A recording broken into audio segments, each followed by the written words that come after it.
Hello all. Today we will discuss on the topic of good governance, and here we will see what are the principles which make up the good governance, that is the policy, legal and institutional framework, the effectiveness, equity and fairness, transparency and accountability, decentralization and decision making. So these four principles stands up as the most important principles of good governance. And while discussing this concept of good governance, we will go in depth about this functioning. So the questions which may come into our mind while discussing this concept is that what is governance? Why do we need governance? What role do citizens have to play? Concept of good governance and why government has to be accountable. So these are some of the questions which we are going to discuss in this chapter. The first thing which we will discuss is how growth of international institutions have made the government more effective in its functioning. The economic organizations like the IMF, the Asian Bank, the World Bank, United Nations Development Program, so these donor agencies now influence the third world countries and wanted reforms in the traditional administrative setup.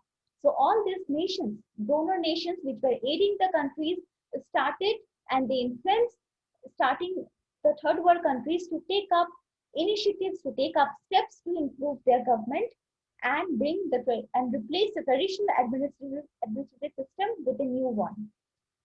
The second thing, the second agency which has made the government more accountable is the non-state actor. Now, these voluntary organizations and NGOs have played an important role in public administration. It was felt that traditional administration could not satisfy the citizens' demand, and this brought a shift in the governmental approach. It aimed to replace old system with responsive, responsible, and participation government. So the NGOs have been successful to quite an extent to make the government more accountable, more responsive, and more participation in nature by inviting people more into it and making people active participation in against the government.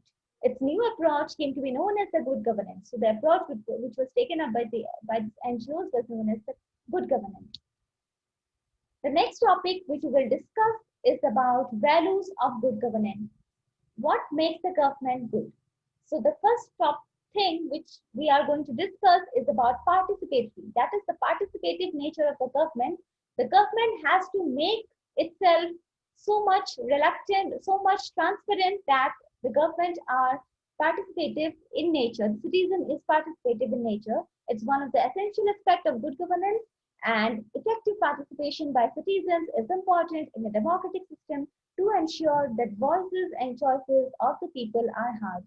So this is one of the most important responsibility of the government, that is the voices and the choices of the people are kept in mind while administration. The second important feature is rule of law. The supremacy of the law of the land, that is the constitution, is another important aspect of good governance. The constitutional values are the guiding force of administration. So we know that being a sovereign nation, we have a constitution of our own, and it's important that it should be equal, it should be applicable to all. The constitutional values are the guiding force of administration. That means the administration has to work according to the laws and principles mentioned in the constitution. The next important feature is transparency. Now, when we say transparency, the term itself means more openness. That is, the government has to be open to the people. Transparency helps the people to keep the government under scrutiny in India. So, very important feature, that is, it helps us to keep us a check on the government. And keeping that in mind, the Right to Information Act was passed in 2005, giving its citizens the right to seek information regarding the functioning of the government. So transparency is one of very important value of good governance, thereby making the citizens more aware and giving the citizens the right to scrutinize the government. The next important feature is responsiveness. Good governance requires that institutions and processes that try to serve all stakeholders within a reasonable time frame. The government is prompt in taking decisions and especially pays heed to the problem and designs the policies accordingly. So here when we say responsiveness, we mean that the government has to be responsive to the problems of the people. It has to make policies in accordance with the policies, in accordance with the problems faced by the citizens, so that the government is prompt in taking decisions and paying heed to the problem and design the policies accordingly. The next important feature is consensus oriented. Now, when we say consensus, we mean collective and collaborative decision. So, good governance is again a combination of collaborative and consensus decisions. Good governance requires a dialogue between different segments of society. This can help to reach broad consensus of what is in the best interest of the whole community. So, here we mean that the government cannot be partial in its administration. It has to take each and everyone's decisions. It has to have a dialogue with each and every member in the parliament because it is a democratic country, so that the best interest is served for the whole community. It also requires broad and long-term perspective on what is needed for sustainable human development and how to achieve the goals of such development. So here, when we say consensus-oriented, the government has to take such decisions which are long-term, not short-term. So when we say long-term, it means long-term human development, long-term sustainable development, which is going to help the people, which is going to help the nation in the coming year. The next topic which we are moving from values is that the initiatives. Now, what are the initiatives or what are the steps taken up by the government to make the government good? The first was the Department of Administrative Reforms Commission. Under the Ministry of Personnel, look after the administrative reforms in India. So this administrative reforms in India was set up to bring reforms, to bring change in the functioning of good governance. And some of the steps which were taken up by the ARC were India adopted a socialist model of development. The development approach was based on people's participation. So the first step which was taken up, that people's participation, making the government more transparent so that people can participate, people can have their share of opinions and demands with the government. The Department of Administrative Reforms and Public Grievances under the Ministry of Personnel looks after the administrative reforms in India. So the Department of Administrative Reforms is in responsibility of looking after all the changes that are brought in the functioning of good governance. Some of the steps are the citizen-centric administration, enacting laws, giving certain rights to people, setting up of new institutional mechanisms to address public grievances, rewarding government employee and who perform well. So these are some of the small steps which can be act as a powerful initiative by the government. That is citizen-centric administration, setting up of new institutions, rewarding government employees who perform well in order to make the government more good and effective. The next important thing which we will discuss is that the institutions of LOKPAL and LOKAYUKTA. Now, when this Administrative Reforms Commission was set up, it stepped out with these two institutions and they were established in 2014. The Act provides for the establishment of a body of LOKPAL for the union and the LOKAYUKTA for the state. So for the union level, we have the LOKPAL, and for the state level, we have the LOKAYUKTA. Both institutions work for citizens' redressal of grievances. The concept of LOKPAL has been taken from Sweden, where the office is known as Ombudsman. So when we say Ombudsman, it was the concept of LOKPAL and LOKAYUKTA which was taken up from Sweden. The next important concept is Citizens' Charter. Now, when we say Citizens' Charter, it's basically the concept means that the citizen is king and the government exists to serve the citizen. So here the citizen, making the citizen-centric government. The citizen should be treated like the king and the government's duty is to serve the citizens' demand. And the government of India has commenced to formulate the idea of Citizen Charter in 1996. So since 1996, the good governance policy of the Citizen Charter was adopted by the Indian government too. Next is e-governance, one of the most important feature. Why e-governance is important? Revolution in the information and communication department has led to the potential to elevate the governmental process.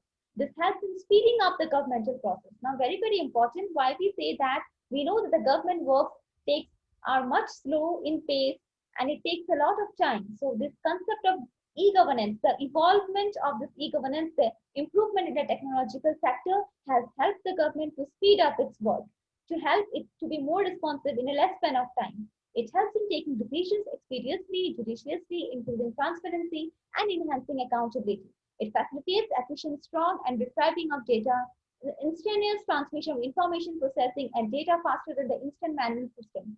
Correct information of data, actual fact, fast information, all these have come out from the concept of e-governance because only with the help of technology we can we can get the exact information about government. Nowadays, we can keep a check. The citizens can keep a check on the government's decisions, on the government's policies. It can also redress its grievances through the help of technology on various social media platforms, we can say. And as a whole, e-governance was basically established to speed up the governmental work so that there is no delay and in the fulfillment of demands of the citizens. The next important topic is special institutional mechanism. So when we say special institutional mechanism, that means many special institutions were set up to take care of particular group of people. The first we will discuss is about National Commission for Scheduled Castes, which deals with the matters related to the safeguards provided under the Constitution and inquire into specific complaints relating to the deprivation of the rights of the scheduled caste community. So the National Commission of Scheduled Caste looks into the matter if in case any rights are violated of the scheduled caste community. They basically work for the upliftment and to fulfill their demands. The next is National Commission for Scheduled Tribes. As for scheduled caste, we have a commission.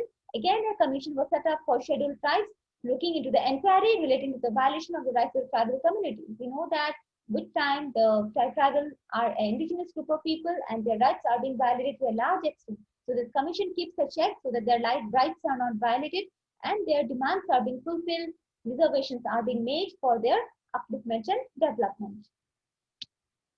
The next important commission is the Commission of Protection of Child Rights. It seeks to promote and defend child rights in the country. The commission defines a child as a person in the 0 to 18 years of age group. So 0 to 18 years of age group was defined as a child age group, and therefore protection of child rights, we can say removing poverty among children, providing basic facilities, food, clothing, and shelter to the child, free and compulsory education up to the age of 14. These were some of the steps taken up by the Indian government to uplift the child or to improve the child rights in India. The next important commission is the Commission for Minorities. So when we say minorities, it means a specific group of people, a specific group of community, religion, caste, who are less in number as compared to the majority. So the Constitution of India also provides some rules and rights for them. It works for the working for the safeguard of the minority enacted by the Parliament and the state legislature.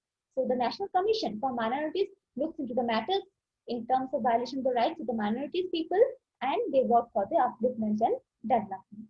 So these are some of the important institutional mechanisms which are taken up by the government and through which can be one of the initiatives of the government to make the government as good governance and a more transparent and accountable government. So that's all we need to discuss about good governance. Thank you.